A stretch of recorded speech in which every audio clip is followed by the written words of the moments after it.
Okay, another story then. Out in a woods, northern Mittenland, carrying in Miami Classic 2 Glock plus 2 spare mags. Wearing a jacket because cold. Start to drive towards town to refill on gas and drive home. I've been moving and the day is warmed up. AC is broken in the car, so I take off my jacket. Stop by in town to fill up on gas and buy an energy drink. Walk in, make my purchase, walk out. Get a weird look from some tourists using the other pump, but I give a polite wave and nod. Pump my gas and they drive off. Open the door of the car. See my jacket. Realize I've been open carrying accidentally for the past 5 minutes. On one hand, you want your gear to be comfortable, but on the other, if it's so comfortable you forget about it, you can quite easily embarrass yourself. Be me, in college, at Buddy's apartment. Carrying at the time, a bunch of friends as well as some randoms come over for a big party.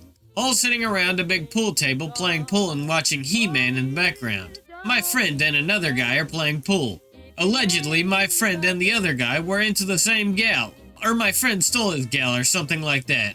Friend wins the pool game and makes some sort of backhanded remark which I didn't hear because of the noise from drunks talking. Pool opponent absolutely loses it and throws pool stick like a javelin at my friend. Hits him in the chest, but it was just a pool stick, so he brushes it off. The room goes wild. What the fuck?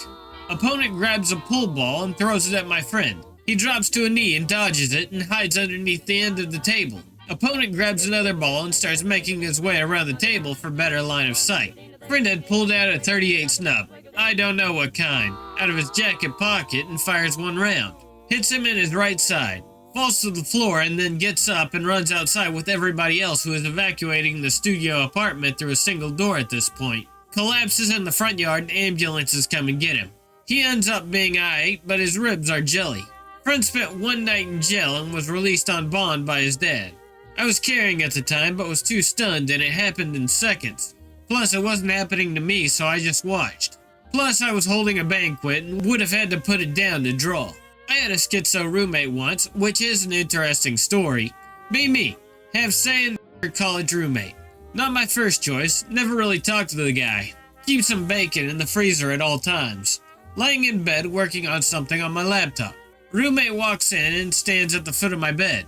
Points to my motorcycle helmet. You just gonna leave it there like that? He says. What?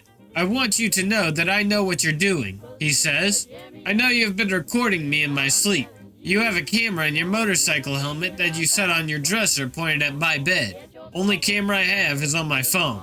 Don't even have one on my laptop. And I sure as hell never had one on my helmet. False. He tells me he has seen it. He goes to grab it and I tell him not to lay his paws on my shit. He tells me he knows I have hidden cameras around the room I used to record him sleeping. He tells me he knows that I have been stealing from him. Apparently I'm stealing his dish soap, bananas, etc, etc. Random shit nobody would steal, or if you did, nobody would care.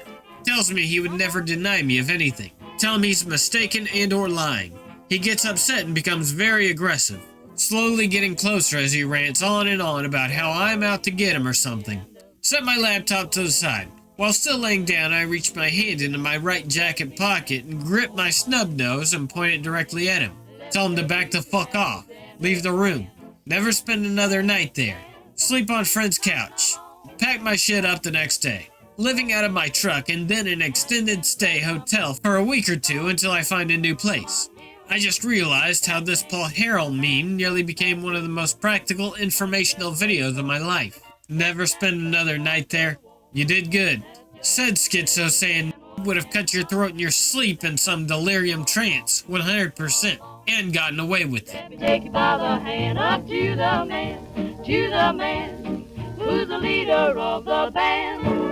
If you want to hear that Swanee music played in ragtime, come on here, come on.